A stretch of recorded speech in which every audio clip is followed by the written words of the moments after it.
Oh, hello. This is Bambi Thompson, and I am doing little high-powered interviews with some of my favorite people who are also high-powered individuals for my Sexy, Sassy Success Tribe. And today I'm introducing to you one of my dear friends, Michael Tertes, and he is the founder and originator of the University of Superheroes. You can see he's right up my alley, right? Mojo Masters Unite.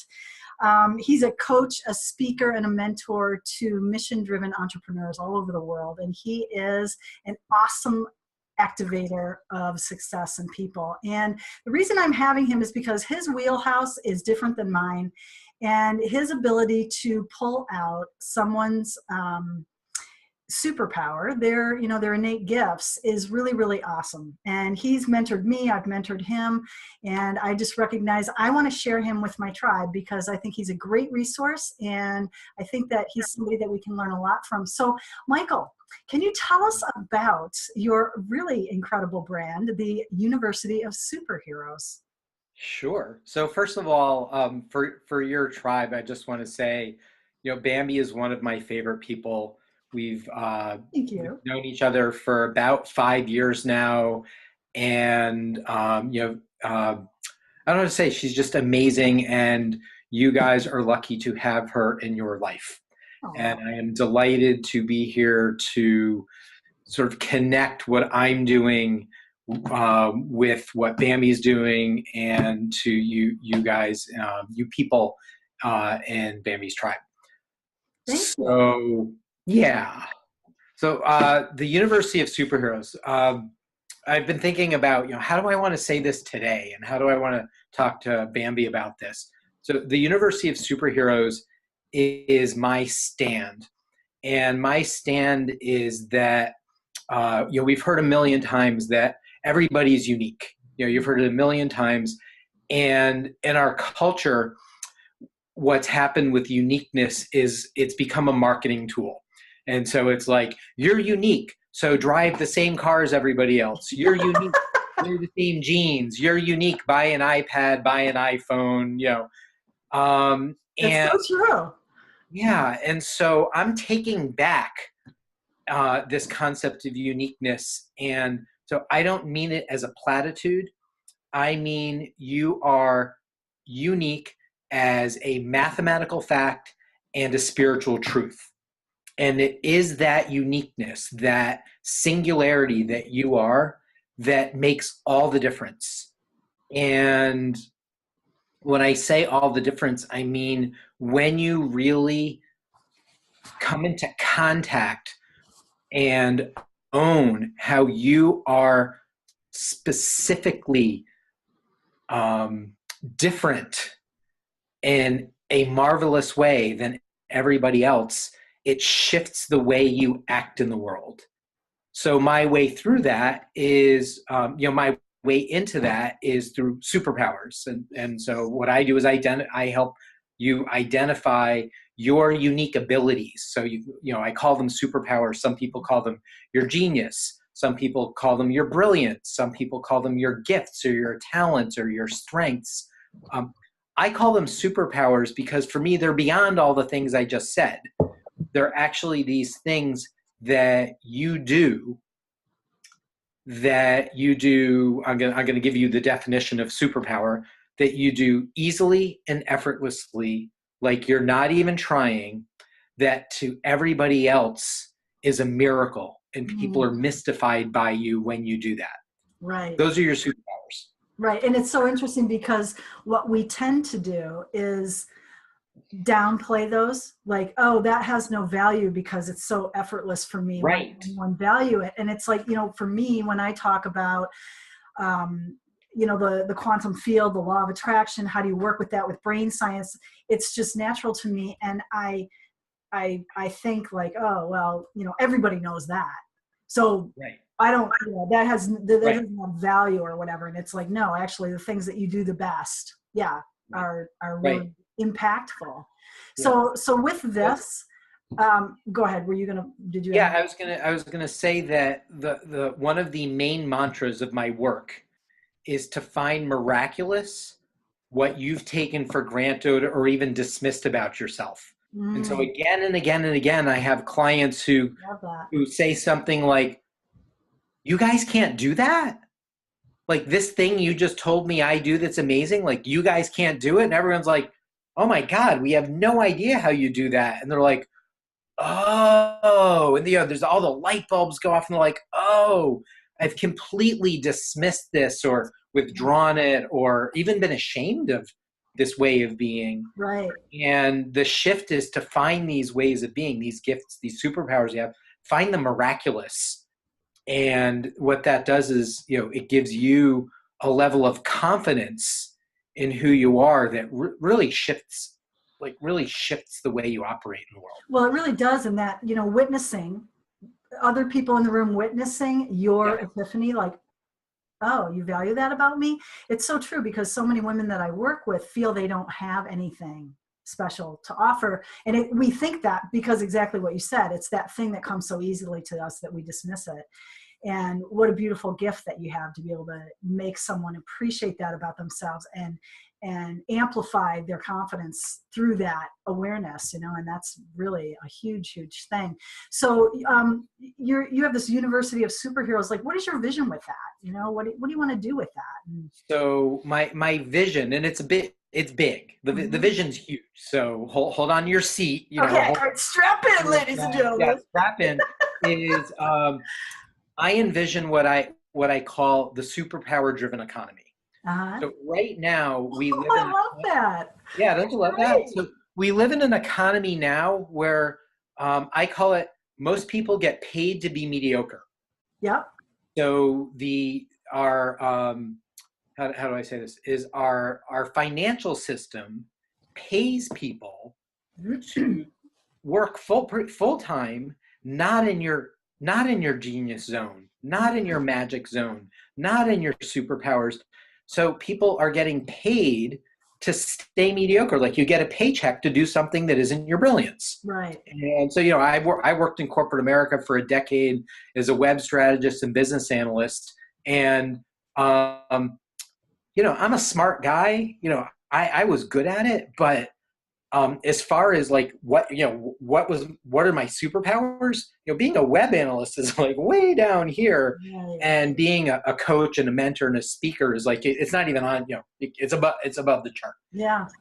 But I was getting paid $150,000 a year to do something that was not my brilliance, was not my genius, and the world looks like that generally. And so my vision is for people to identify their greatest gifts, their superpowers, build your life and business around them, and get paid a premium for what you do easily and effortlessly and naturally, like you're not even trying. Yeah. And then pay other people for their superpowers. So everyone's paying everyone to be a superhero.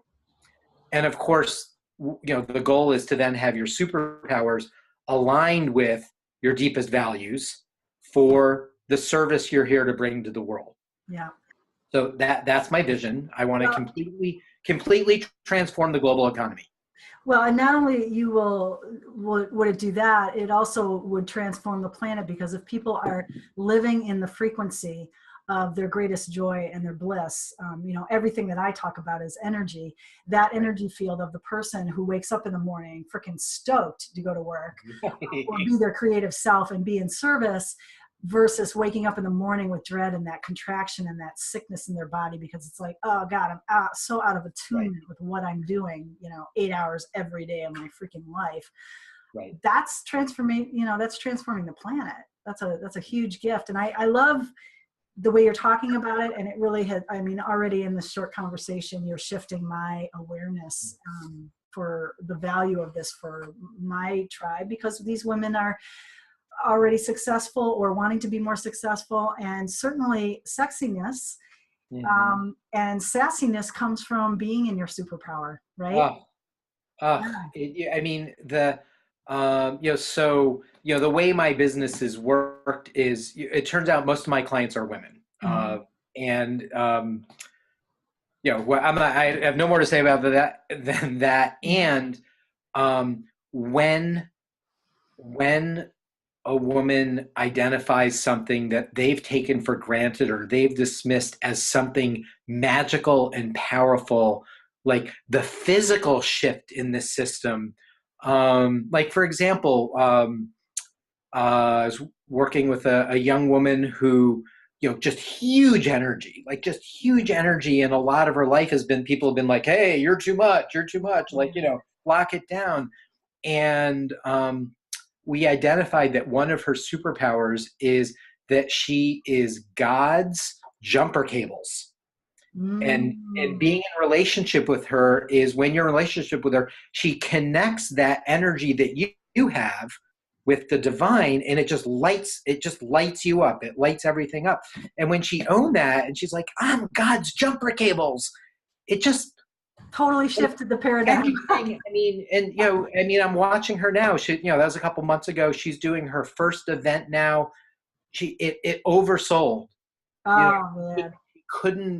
She didn't have enough space for all the people who wanted to attend. She's already scheduling her second event. Wow, that's fantastic. And so that's what this looks like.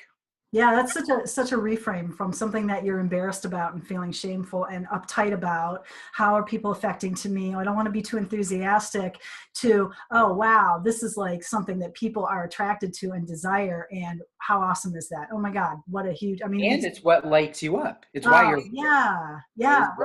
What a beautiful thing. And so what is it that you find with your clients that is that thing that people can't connect into it? What blocks them from that? Well, there's a couple, it's multi-layered. I would start with, how do I want to say, okay. So, I'm sure, I know you teach this, so I'm going to say it and then you repeat it in your language, but, we create our own realities. Yeah. The only thing that's truly in our way is us. Mm-hmm. And so the way I've defined that, a lot of people call it, the shadow. Mm-hmm. People call it your saboteur, your gremlin, your head mind. Your what? Your mind. Mind. Yeah. So I call this part of us our internal arch nemesis. Mm. And the thing about the parts of us that keep us small, so the way I describe it is we're being kept in Smallville. So for the metaphors, Superman grew up in Smallville. Like if you read the comic strips, and watch the movies, he grew up at a place called Smallville. And it's a great metaphor because Smallville is small, and he stayed in Smallville because it was safe. And his parents were saying, Clark, don't use your gifts.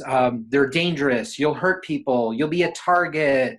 You'll be visible. Your friends will be targets. You'll be ostracized. They had all the reasons that he should stay in Smallville and be small. And our internal arch nemesis is the part of us that keeps us small. Mm-hmm. Now, the thing is we have these superpowers that want us to go this way towards being a superhero, but then you've got your internal arch nemesis that's also using your superpowers, and it's working against you. So you're like this, right? And you're not going anywhere. And it's exhausting to be like this, right? Like if you just do this, Bambi, like just push as hard. It's really exhausting. Yes. It's exhausting. And so people get exhausted, they get depressed, they have anxiety, depression, self-loathing, the whole list. Mm-hmm. And so the work I do is, so we stay in Smallville, because of our internal arch nemesis, but of course our internal arch nemesis is then also supported by the world around us, our family, the people around us, because people are pretty committed to us not changing very much. Right. So who's our amygdala? Our brain is too. Right. You gotta push against the brain too. Right. Fire off and say, "Danger, Will Robinson, run away, run away!" Right? Yeah. Oh my gosh. So what happens in your clients when they get tapped into this part of them that they've kind of disowned or just ignored? Like, what happens? And you gave a great example of that one woman. I can only imagine. Yeah. So I have several. So I'm going to start with the arch nemesis, mm-hmm. and then I'm going to talk about superpowers because they're connected. So the path with the arch nemesis for me is the first thing you do is identify that part of you, mm-hmm. and then and then for all of us, this is really, something that was formed in childhood. So there's a young part of us that needs something. So you give that part what it needs to heal it. Right. Then what happens is the superpowers it's using against you get released to actually be used in your service. So the second piece you do is you identify, well, what's your internal arch nemesis amazing at that's keeping you small, and how do you bring it onto your side?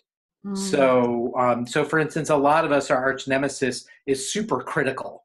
It's the head bully, it's the it's the berater, and so that's one of the most common forms of the internal arch nemesis, and everyone has their like little version of it. But when you take that part, because that part is as brilliant, is as smart as you are, and when you can take that gift of being critical, which is actually a form of awareness, a form of analysis, a form of how you see the world, if you can bring that part on your side. So one of my clients took that part and had it go from being the berater to the project manager.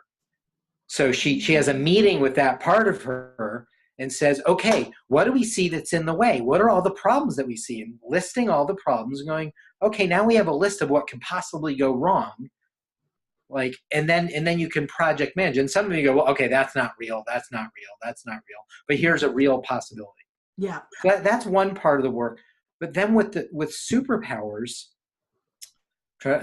let's see. I want to give you a really good example. Well, I think one, like, why don't I just start with me? Is I've been coaching for almost a decade now, full time, and have done fine. I've enjoyed it. I've done my ups and downs. It was about 3 years ago that I owned that what I see superpowers. I can't call them anything else. That's what I see. And when I looked into my life and all the success I had, I was like, oh, this was one of the core things that's made me successful. Right. It's what's allowed me to mentor people and train people and bring out the best people in all these areas of my life. And so when I really looked at, oh, other people don't do this. Other people can't see people the way I see people. Other people can't language it the way I language it. Other people can't help people understand it the way that I can.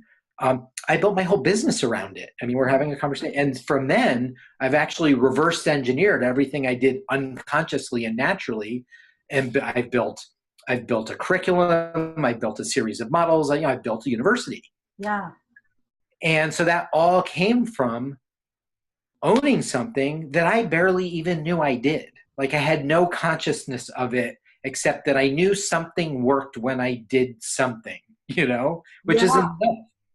Well, and I know, we didn't say how we met. Michael and I met through a coaching program, and we were kind of like the brilliant stars in the room. However, we never shined because we were constantly battling our own sabotage and growth and whatnot. And so we have each watched each other go through, like this birth canal of birthing into what the fuck am I and what do I do, right? And reinventing ourselves over and over and over. And it's so awesome because he has found his sweet spot. I have found my sweet spot. And I honestly don't think we're going to once again go through the birth canal and rebirth and rebrand and rechange. I think we've landed where we're going to stay. And it took a long time to get there. But so I've watched Michael try to figure out, and it's so cool. Because it's true. Yeah, it was about 3 years ago when you really got that rolling. So one of the things is, I'm trying to help these women and occasional man.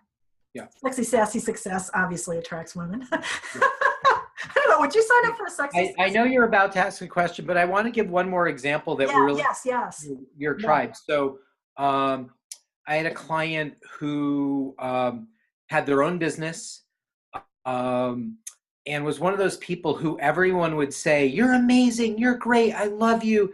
And she couldn't see it. And her business stagnated. It was about a $75,000 a year business. It stagnated. And she didn't know how to market herself. She didn't know how to market her company. And at $75,000, she was actually just paying the bills. Right. Like there was really nothing left over. It was almost like working year round for free because there was nothing left over. And what we did is we actually identified what I call her superpower system. So it's 4 or 5 superpowers and how they work together. And and when you identify superpowers, you get to give them whatever name really works for you. So I don't have a list of like, here's 20 superpowers. Yeah. It's like, it's really going into, well, how does this work for you? What's the impact that you have? What's the experience you have? And really helping people is very, very, very personal. And so she identified 5 superpowers. We identified them together. And she took that work. And in the next 2 years, she took her business to over $400,000. Wow. And she constantly says that work we did was the foundation. She took it, she brought it directly to her marketing team. She took it directly to her, how she trains, and it became the foundation that she stands on. And the most amazing part is after that work, she went, now I know why I'm amazing. Like now I get it. Like it was this, because it was also, it was, she's one of those effortless, brilliant people. Yeah. But she was like, well, I don't get. So, so some of the superpowers she identifies, like she's what we call a universal translator, like in Star Trek. Okay. She she can translate from the lowest person in the chain to the executive. She can translate from people who speak transformational talk to people who don't speak transformational talk. So like that was one example, but we found 5 of them and then identified, well, how do they work and when? And then just everything took off. So, and her confidence just skyrocketed. That's very, very, very cool. Yeah. And so I'm curious, I once saw on a Facebook post, do you have your people like draw their superhero, or was that just a one-off that somebody did? That was something someone did one-off in a workshop. I do a 3-day workshop called, that one was called Superhero Summer Camp. Oh, it was an avatar, right? Yeah, and what we identified was her 2 things. We had identified her arch nemesis, which its name was something like Rocket, and Rocket would just never stop. She was just constantly burning herself out, burning full bright. And then she identified her superhero, which was actually much more calm and much more like stable. And she integrated the 2. But what was cool, she went home and drew them and wrote a story about them and put them on Facebook, which then became, of course, this great, piece for me to share with people like you and saying, hey, this is what people just do out of the workshop. Yeah, it was very impactful, and it made me, it would actually be cool if all your clients had that artistic ability to do that. She's artistic, right. So that was her channel, but it really helped me understand what was going on in your workshops, which is a really, really cool thing. So can you give my tribe a nugget that they can walk away with, that they can start to tap into, get in touch with what's going on with me, and so I actually want to give people an extremely easy exercise that so a lot of coaches who teach marketing and all kinds of things will have you go interview people in your life, but the questions they ask don't get at what I want you to get at. So I want to give you 2 questions. So I'm gonna say them, and then Bambi can repeat them, or so here I'll give you the questions and I'll tell you what to do with them. Okay. So the first question you want to ask people is, what do I do that when I do it, you are mystified and you think it's a miracle? Ooh, I want to ask my tribe that. Okay, what do I do that when I do it, you are mystified and think it's a miracle? So really, when I do this thing, you're kind of going, how does she do that? I totally don't get it. It's amazing. I can't do that. That's so awesome. So that's the first question. Okay. So one more time, it's what do I do? How do I say it? That when I That do when I it, do it, you are mystified and think it's a miracle. yeah. So question one.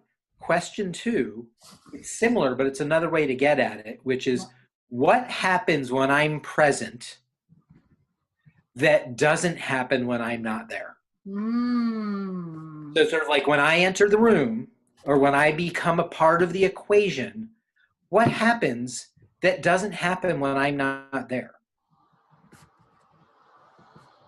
So these are two questions.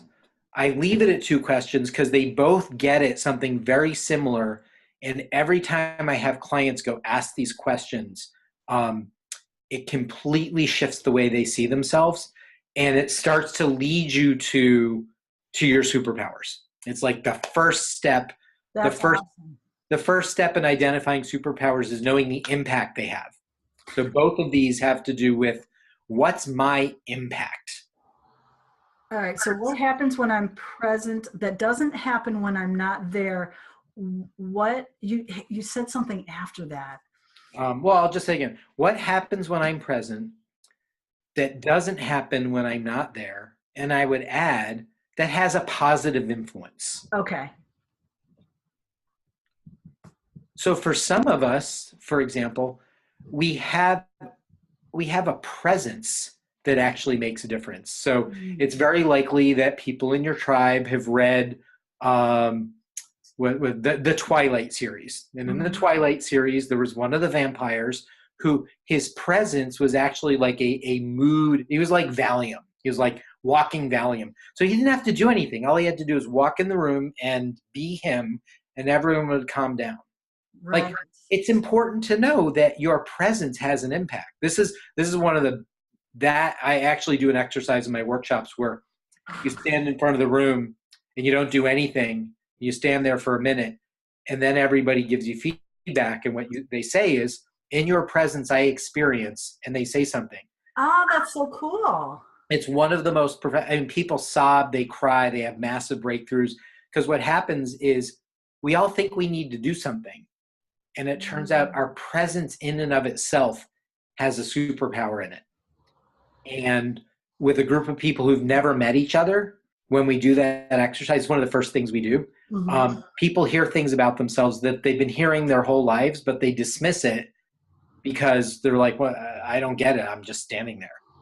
Like what? Like we dismiss the impact our presence has without doing anything because we always think we need to do something. That is so cool, Michael. It's a profound exercise. That is profound. All right. So for the sake of time, yes. How can people find you? And do you have like something that they can go deeper with you? Like, do you have a freebie on your website or something? Talk to us. How can people follow up and find you? I like to go direct. So I do have a website. It's michaeltertes.com. So it's michaeltertes.com. I'm sure Bambi will have it like in the banner. Yeah, I will. And post this. But the best thing I can offer, the way to go deeper and just literally start moving quickly, is to schedule time to talk to me. And it's really easy to do that. You go to schedulewithmichael.com, and it brings you right to my online scheduling system. Every week I have 1 or 2 slots available for new people to have a conversation. And I call these superhero life and business strategy sessions. And what we will do in this time is we will very quickly get at 1, what's your Smallville? Like, where are you playing small? Where are you stuck? What's keeping you there? 2, we will identify some version of a superpower, something about you that is completely unique, that is powerful, and you never realized it. And then then we'll talk about a strategy of how do you move forward to continue to own your greatness, your brilliance, your amazingness. How do you become the most confident person you've ever met? So that's the best way to do it, is go to schedulewithmichael.com, schedule time with me. And if what I'm talking about, what Bambi and I are talking about resonates, I like directness. That's the best way to do it. Great. Awesome. Well, this was really helpful. It really, I learned a lot. And I know that, in the beginning, we're talking a lot about self-love and how just, so much of our uh, sabotage is us being critical of ourselves. I talk in my language, in my tribe, we talk about puny me, powerful me. Puny me is the brain. Powerful me is the divine being, the God, source energy universe that's within me, that is all unlimited potential. And just the things you do with your people, the things that you talk about, you definitely opened my eyes to a different way. So this was a valuable interview for me as well. And I really thank you so much for sharing your time, sharing your wisdom. Hope the universe of superheroes does achieve its vision and raise Wouldn't that be cool? and the vibration on the planet. And thank you so much, Michael Tertes of Michael Tertes, TERTES.com, for joining us and giving us your wisdom today. Thank you. Thank you, Bambi. This was really fun. It was. Again.